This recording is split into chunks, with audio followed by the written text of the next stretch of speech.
non na cadre oloba botika wana eza culture ya impunité babiloko ezo salaki mboka batune se komika ke soki ezo kumela simba manduki to leka parce que to suka na osolola ba libérer biso eza culture ya malamu te, c'est pas bien, hein, c'est pas bon eza bien te yango mo biso to lobi non par rapport ya article 3 wana to leka bana mai to leki na article 4 surtout que na article 4 ezali de la transformation ya M23 na otangela bino texte pe na ko expliquer bino pona ni biso to lobi non.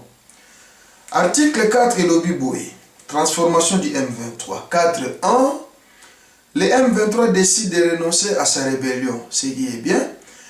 4.2 le M23 se réserve le droit de changer de dénomination et de se constituer en parti politique dans le respect de la Constitution et des lois de la République démocratique du Congo. Article 4.3 les gouvernements s'engagent à répondre favorable à une telle demande. Banamai, là aussi, il s'agit de malili dans tout le beba. Donc, comme dans la culture, comme dans le cycle infernal, Simba Manduki, après comme parti politique, après comme ministre, donc on dirait, na Congo, pour comme ministre, pour comme PDG, pour comme général, il faut Simba Manduki, il faut comme Bandebonayo. Et puis en plus, ce qui est encore grave, mouvement est confus. Eza na batu ba kongomani na ba non kongomani na kati tango bozwa bango ba transformer bango na parti politique et que bo s'engager bondima ba comme parti politique ça dit d'entrée de jeu ba kompena mo ba droit mo boy mais bozo mona te bo mikoti pito pas les bino moko et que ça na sens mo te et puis jusque là so boteli ba non na biso nyonso na dénominateur commun que eza likambuya eza sous agression te mais comme invasion, non seulement invasion mais il y a par une rébellion ou il y a par une occupation. C'est simple. Vous avez besoin de la mathématique pour comprendre le bilogo. Vous avez besoin de échelonner matrice pour comprendre.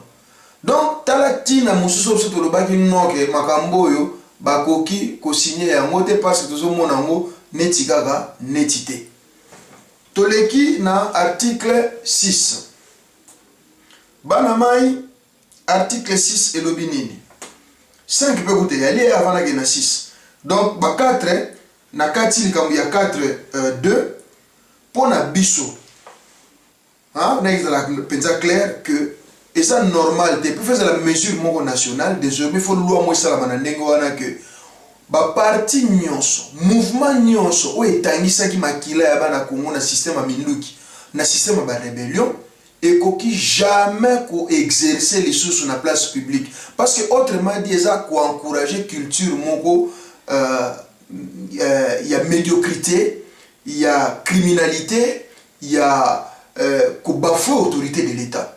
Donc au lieu que bauti rébellion se transformer en parti politique, il faut désormais tout basimba qui mando qui va passer la sous-politique ou ba ko assumer la fonction publique. C'est simple et décourager bango pour ba yebi ou aboutir na ilo mo wote que ko pesa bango ba faveur mo boye que ba ya bondima bango et après voilà boyo kana ba comme parti politique. En tout cas pour la biso de télémédia blog wana tout ça mon eza normalité eza bien té eza na sens té.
Alors, toleki na article 5, ya kati ya ba masonika yango, to expliquer bino supona non abiso yé par rapport à l'article 5. Na autant il a article 5 yango.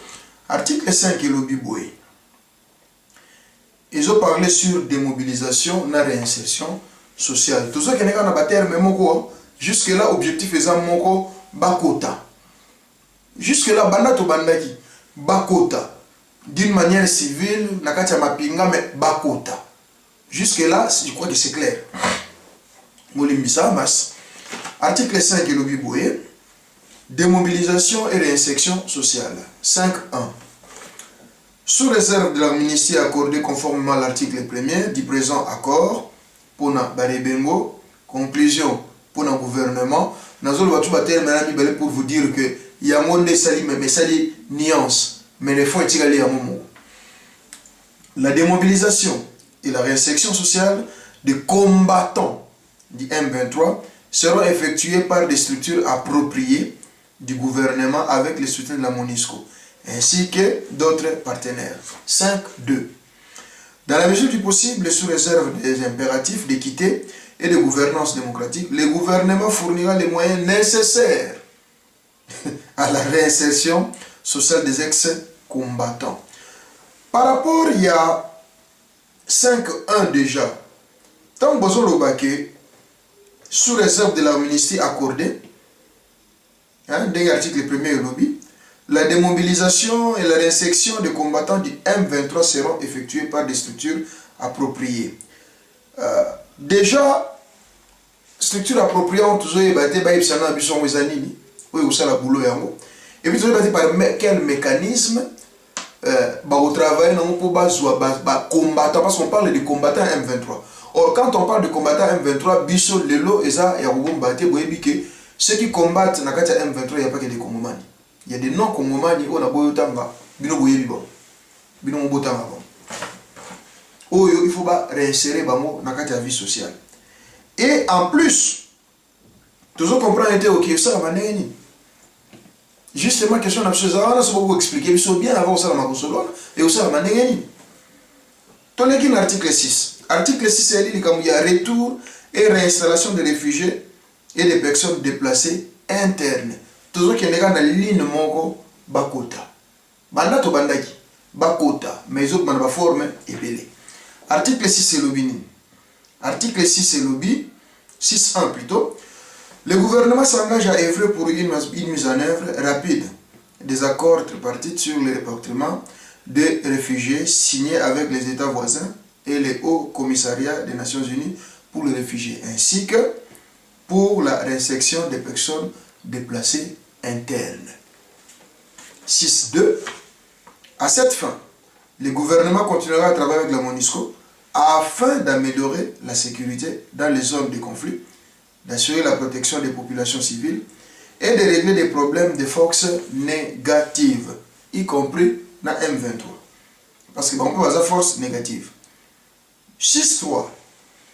Pour chacune des zones de retour, le gouvernement s'engage à point 1. Sécuriser, viabiliser et rendre attractives ces zones. 2. Accélérer le déploiement de la police de proximité. 3. Accélérer la mise en place des projets de développement des entités et des bases de réinsertion sociale. 4. Redynamiser et éteindre des comités locaux de conciliation. Bien. 5.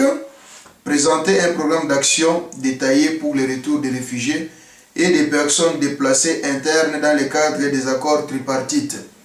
Nga eza ba point misatu pour nangeza mame. Mame na ndeni ni eza ya misatu oyo ba déplacer parce que chaque fois on nous parle de déplacer na de l'autre yé ba teza banani et puis ba déplacer on za ba tout mo neti. Tout sur leur vrai entre biso.